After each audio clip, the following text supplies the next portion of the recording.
Am I thinking beyond myself and my world so that I process ideas with a holistic perspective? Chapter 2.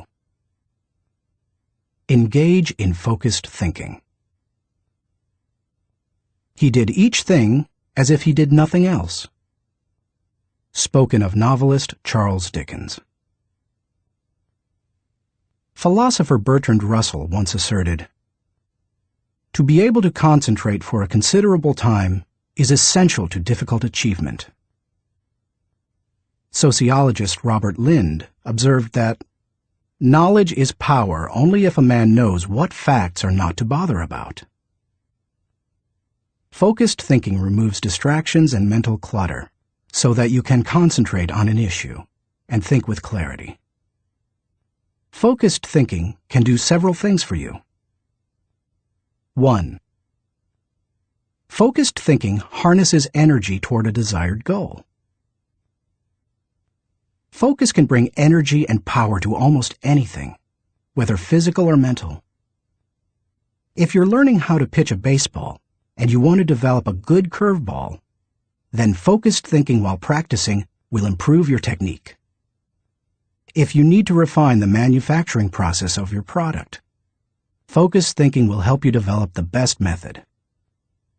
If you want to solve a difficult mathematics problem, focused thinking helps you break through to the solution. The greater the difficulty of a problem or issue, the more focused thinking time is necessary to solve it. 2. Focused thinking gives ideas time to develop. I love to discover and develop ideas. I often bring my creative team together for brainstorming and creative thinking. When we first get together, we try to be exhaustive in our thinking in order to generate as many ideas as possible. The birthing of a potential breakthrough often results from sharing many good ideas. But to take ideas to the next level, you must shift from being expansive in your thinking to being selective. I have discovered that a good idea can become a great idea when it is given focus time. It's true that focusing on a single idea for a long time can be very frustrating. I've often spent days focusing on a thought and trying to develop it, only to find that I could not improve the idea. But sometimes, my perseverance in focused thinking pays off. That brings me great joy. And when focused thinking is at its best, not only does the idea grow, but so do I. 3. Focused thinking brings clarity to the target. I consider golf one of my favorite hobbies. It's a wonderfully challenging game. I like it because the objectives are so clear. Professor William Mobley of the University of South Carolina made the following observation about golf.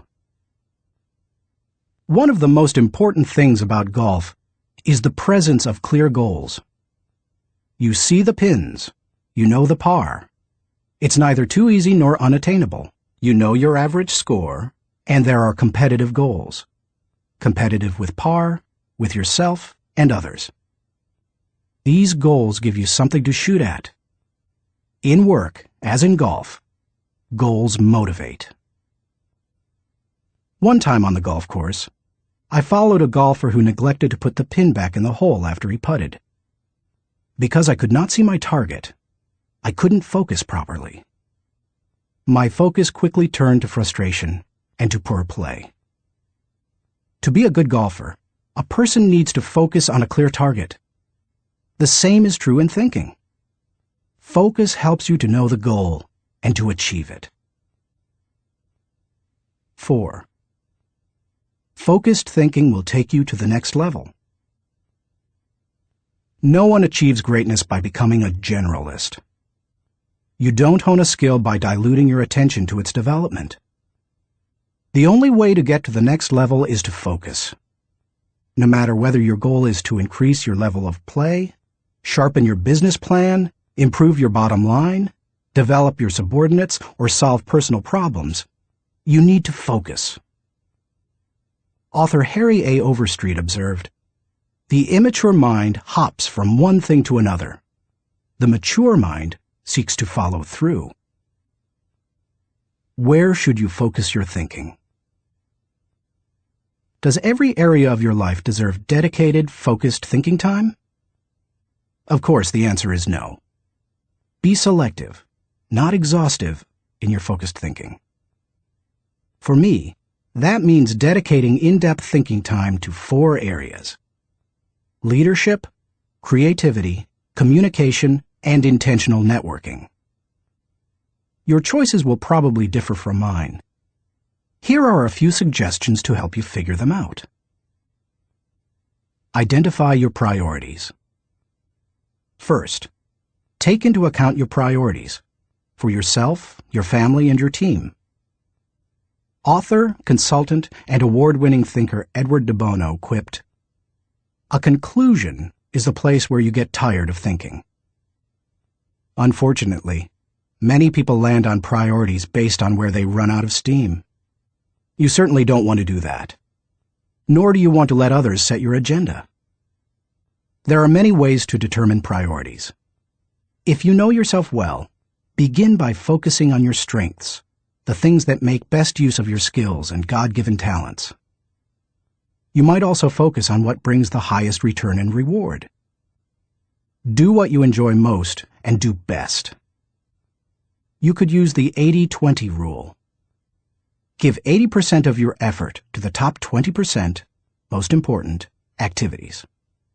Another way is to focus on exceptional opportunities that promise a huge return. It comes down to this. Give your attention to the areas that bear fruit. Discover your gifts. Not all people are self-aware and have a good handle on their own skills, gifts, and talents. They are a little like the comic strip character Charlie Brown. One day after striking out in a baseball game, he says, "Rats! I'll never be a big league player. I just don't have it. All my life I've dreamed of playing in the big leagues, but I'll never make it." To which Lucy replies, "Charlie Brown, you're thinking too far ahead. What you need to do is set more immediate goals for yourself." For a moment, Charlie Brown sees a ray of hope. "Immediate goals?" he says. "Yes," answers Lucy. "Start with the next inning. When you go out to pitch, see if you can walk out to the mound without falling down." I've met many individuals who grew up in a household full of Lucys. They received little encouragement or affirmation, and as a result, seem at a loss for direction. If you have that kind of background, you need to work extra hard to figure out what your gifts are.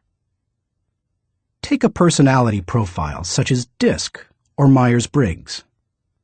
Interview positive friends and family members to see where they think you shine. Spend some time reflecting on past successes. If you're going to focus your thinking in your areas of strength, you need to know what they are. Develop your dream. If you want to achieve great things, you need to have a great dream. If you're not sure of your dream, use your focused thinking time to help you discover it. If your thinking has returned to a particular area time after time, you may be able to discover your dream there. Give it more focused time and see what happens. Once you find your dream, move forward without second-guessing. Take the advice of Satchel Paige. Don't look back. Something might be gaining on you. The younger you are, the more likely you will give your attention to many things. That's good, because if you're young, you're still getting to know yourself, your strengths and weaknesses. If you focus your thinking on only one thing and your aspirations change, then you've wasted your best mental energy. As you get older and more experienced, the need to focus becomes more critical. The farther and higher you go, the more focused you can be, and need to be. How can you stay focused? Once you have a handle on what you should think about, you must decide how to better focus on it. Here are 5 suggestions to help you with the process. 1. Remove distractions. Removing distractions is no small matter in our current culture, but it's critical. How do you do it? First, by maintaining the discipline of practicing your priorities. Don't do easy things first, or hard things first, or urgent things first. Do first things first, the activities that give you the highest return. In that way, you keep the distractions to a minimum. Second, insulate yourself from distractions. I've found that I need blocks of time to think without interruptions. I've mastered the art of making myself unavailable when necessary and going off to my thinking place so that I can work without interruptions. Because of my responsibilities as founder of 3 companies, however, I am always aware of the tension between my need to remain accessible to others as a leader and my need to withdraw from them to think.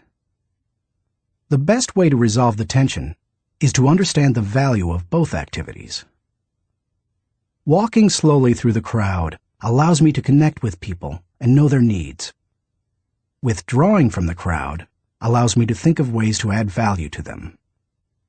My advice to you is to place value on and give attention to both.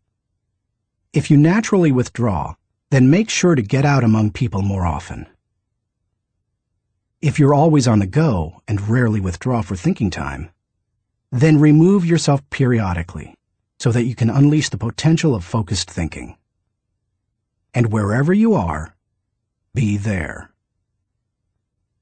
2. Make time for focused thinking. Once you have a place to think, you need the time to think. Because of the fast pace of our culture, people tend to multitask, but that's not always a good idea. Switching from task to task can cost you up to 40% efficiency. According to researchers, if you're trying to accomplish many things at the same time, you'll get more done by focusing on one task at a time, not by switching constantly from one task to another. Years ago, I realized that my best thinking time occurs in the morning.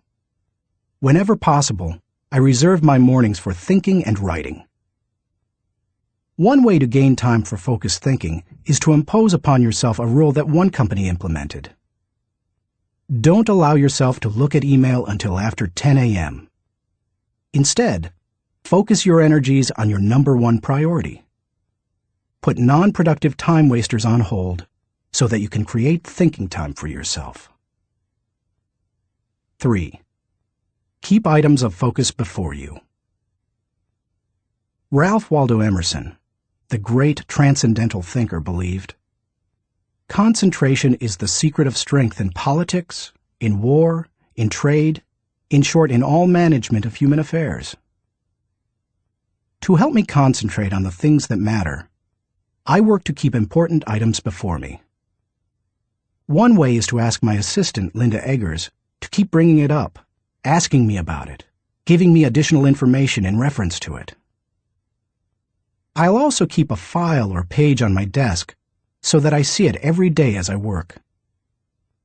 That strategy has successfully helped me for 30 years to stimulate and sharpen ideas. If you've never done it, I recommend that you try it. I'll tell you more about it in the section on reflective thinking. 4. Set goals. I believe goals are important. The mind will not focus until it has clear objectives. But the purpose of goals is to focus your attention and give you direction, not to identify a final destination. As you think about your goals, note that they should be clear enough to be kept in focus, close enough to be achieved, helpful enough to change lives. Those guidelines will get you going. And be sure to write down your goals. If they're not written, I can almost guarantee that they're not focused enough. And if you really want to make sure they're focused, take the advice of David Belasco, who says, "If you can't write your idea on the back of my business card, you don't have a clear idea." Even if you look back years from now and think your goals were too small, they will have served their purpose if they provide you with direction. 5. Question your progress. Take a good look at yourself from time to see whether you are actually making progress. That is the most accurate measure of whether you are making the best use of focused thinking. Ask yourself, am I seeing a return for my investment of focused thinking time? Is what I am doing getting me closer to my goals? Am I headed in a direction that helps me to fulfill my commitments, maintain my priorities, and realize my dreams? What are you giving up to go up? No one can go to the highest level and remain a generalist.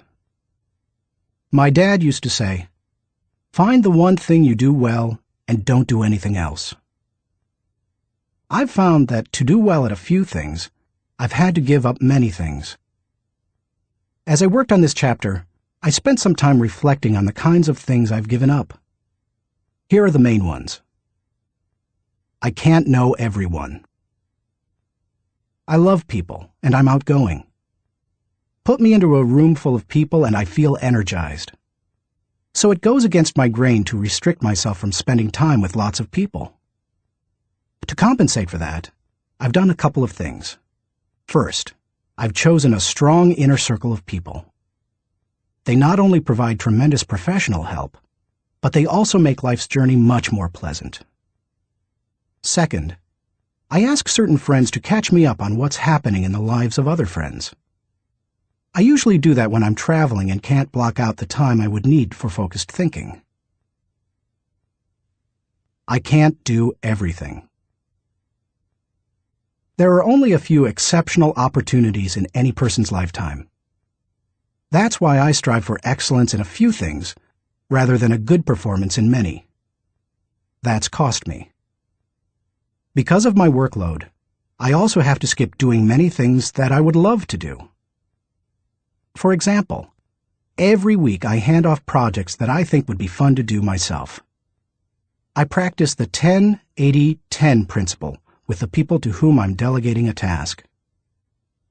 I help with the first 10% by casting vision, laying down parameters, providing resources, and giving encouragement. Then, once they've done the middle 80%, I come alongside them again and help them take whatever it is the rest of the way, if I can. I call it putting the cherry on top. I can't go everywhere. Every conference speaker and author has to travel a lot. Before I began doing much speaking, that seemed like a glamorous life. But after logging several million miles, I know what kind of a toll it can take. Ironically, I still love traveling for pleasure with my wife Margaret. It's one of our great joys. She and I could take 10 vacations a year and enjoy every one of them. Yet we can't because so much of my time is consumed doing what I was called to do: help people to grow personally and to develop as leaders.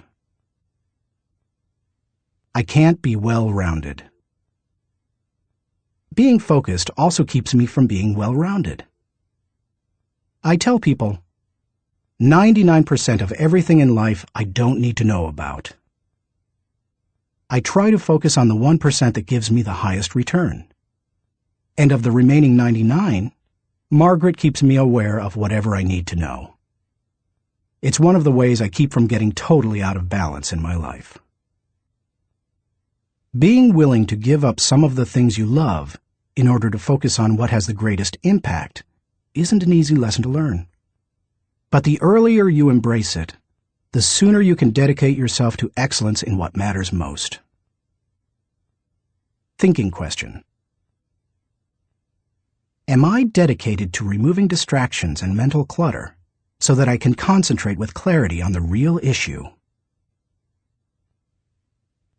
Chapter 3. Harness Creative Thinking. The joy is in creating, not maintaining.